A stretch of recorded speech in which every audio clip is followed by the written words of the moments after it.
तुम्ही जेव्हा अशा रूपामध्ये तुम्ही टिकली लावून, रुद्राक्ष धारण करून, भांगेत सिंदूर भरून, मुस्लिम भागामध्ये जेव्हा जाता त्या गल्ल्यांमध्ये, मग तर येऊन देतात तुम्हाला?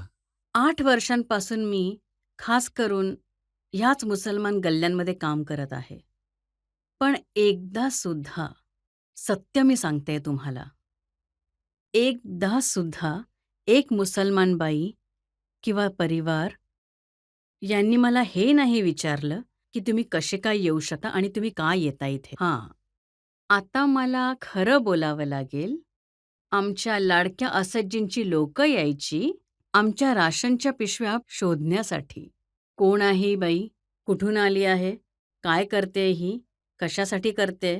आणि नेहमी माझे ड्रायव्हर्स घाबरायचे, कारण माझ्याबरोबर फक्त 2 किंवा 3 लोकच यायची माझ्याबरोबर काम करायला. आणि जेव्हा पण मी या मुलींकडे जाते, या स्त्रियांकडे जाते, त्यांचं दुःख समजून घ्यायला, त्यांची पीडा समजून घ्यायला, मी रिकामी हाताने नाही जात. मी 1 महिन्याचं राशन घेऊन जाते. कारण मला भेटल्यानंतर कोणतीही आई आपल्या घरी रिकामी हाताने नाही जायला पाहिजे.